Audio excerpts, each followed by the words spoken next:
भगवान कृष्ण ने जब कहा, युद्ध चल रहा था महाभारत का, ये प्रकरण पूरे विश्व के सनातनियों को याद है और पूरा बिहारो सुन ले। जब युद्ध चला तो अर्जुन कहा कि ये भगवान सामने भाई है, चाचा है, परदादा है, काका बा, छोट भाई बा, वो पटीदार है, क्या करे? तो भगवान कृष्ण क्या कहे?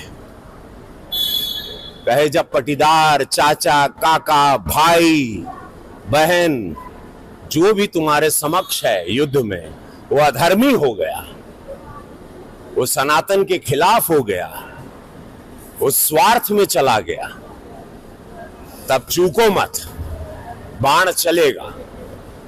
जैसे ही विरोधियों की आवाज जो हुई आज निकल गई कि भाई राम मंदिर का भी विरोध करने लगे। छपरा से आवाज आई, राम मंदिर का विरोध किए कि वहां हॉस्पिटल बनना चाहिए।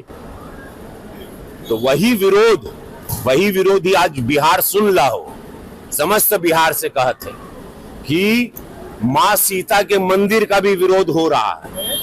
यही विरोध, यही पार्टी, यही विरोधी चेहरे यूपी में भी किए, लेकिन मोदी जी, योगी जी कड़क वहां खड़े रहे, पूरा सनातन धर्म खड़ा रहा। माननीय सुप्रीम कोर्ट ने सब कुछ पक्ष को देखा और वहां भव्य मंदिर 500 साल बाद बना।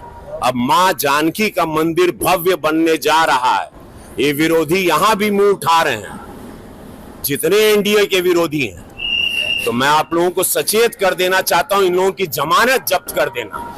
जहां सनातन के विरोध में कोनो बात भई, जहां हिंदू विरोधी, हमारी आस्था हमारी मां है, मां जानकी मां है। आप मां राम मंदिर के लिए आप कह रहे हैं, वो आवाज अब मंदिर बन गई बा तो कहताड़न कि वहां हॉस्पिटल बनता तो वहां लोग इलाज कराते हर समुदाय के लिए, ये बात कर रहे हैं। और मतलब उससे पता चलता है ये लोग क्या थे पहले। भोजपुरी सिनेमा को, भोजपुरी में काम करके, हिंदुत्व का नाम लेके सब कुछ किए, कमाए, खाए। आज भोजपुरी इंडस्ट्री बंद हो गया। भोजपुरी इंडस्ट्री जो हम राष्ट्रीय पुरस्कार दिलवा के चले थे, इन लोगों को मशाल दिए थे और हम थोड़ा सदन में गए। हम सदन में क्या चले गए, इन लोगों ने भोजपुरी को भेज दिया। इन लोगों से पूछना चाहिए भोजपुरी इंडस्ट्री क्यों बंद हो गई, क्यों काम बंद हो गया। कि जहां मेरी फिल्में उसी छपरा या पूरे बिहार में सिल्वर जुबली होती थी, वहां आज एक दर्शक नहीं है। उसका कारण कौन है? किसने भोजपुरी को बदनाम किया, किसने भोजपुरी की ये हालत की, किसने जो किया? तो आज वो लोग जवाब दें कि वो इंडस्ट्री पे ताला लगा के आप कोई और कुछ उम्मीदें देंगे। ये छूट पर जहां पर एक जंगल राज था, उस दल के साथ जहां सनातनी विरोधी आवाजें निकलने लगी, राम मंदिर के खिलाफ आप लोग आवाज निकाल रहे हैं, मां जानकी के मंदिर जो बनने जा रहा है उसके विरोध में आप लोगों की आवाजें निकल रही। इससे ये पता चलता है आपकी विचारधारा क्या है। भाई मैं धर्म के विरोध में कभी नहीं रहा और मैं धर्म के विरोध में नहीं, आज भी नहीं हूं। लेकिन लोग जो धर्म के नाम पे वोट मांगते हैं, जो धर्म के नाम पे लोगों को भड़काते हैं, मैं उनका विरोधी हूं। अब उनको लगता है कि मैं उनके सोच का विरोधी हूं तो मैं धर्म का विरोधी हो गया। मैंने राम के बारे में थोड़ी कुछ कहा। मैंने बोला कि भाई मंदिर जरूरी है, बट कॉलेज भी तो जरूरी है, शिक्षा भी तो जरूरी है, अस्पताल भी तो जरूरी है, लोगों के रोजी रोजगार भी तो जरूरी है। आप सिर्फ मंदिर मस्जिद बनाकर लोगों को कितना रोजगार दोगे आप? श्रद्धा दिल में होता है किसी भगवान के लिए, मंदिर में भगवान नहीं होता है, हमारे दिल में होता है, उत्पन्न होता है, तब हम मंदिर जाते हैं। मेरा विषय वो है कि मंदिर बनना चाहिए। मैं ये नहीं कह रहा हूं कि मंदिर नहीं बनना चाहिए, मंदिर बनना चाहिए, लेकिन मंदिर के साथ साथ लोगों का ख्याल भी। आखिर बताइए, आप मंदिरें बना दे और लोगों के पेट में अन्न ही ना दे तो भूखे भजन होता है क्या?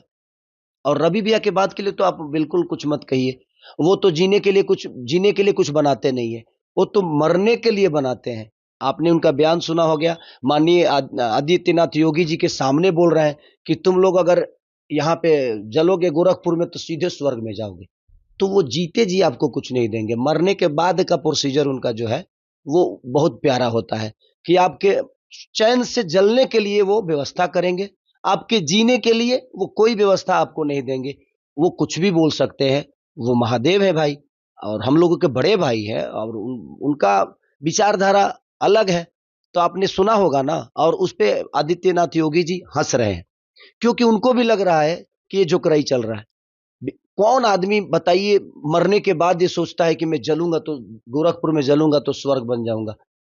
ऐसा तो नहीं कि वो स्वर्ग का सीढ़ी है, उन्होंने जलने के लिए वो चीता बनाया है कि स्वर्ग का सीढ़ी बना दिया है। रावण तो स्वर्ग का सीढ़ी बना नहीं पाया, लेकिन हमारे रवि भैया ने स्वर्ग की सीढ़ी गोरखपुर में बना दी है। अब जिसको जलना है, आप उस स्वर्ग के सीढ़ी पे जाकर बैठो, आप जलोगे, सीधे स्वर्ग में चले जाओगे। तो छोड़िए, वो बड़े भाई है भाई, वो कुछ भी बोल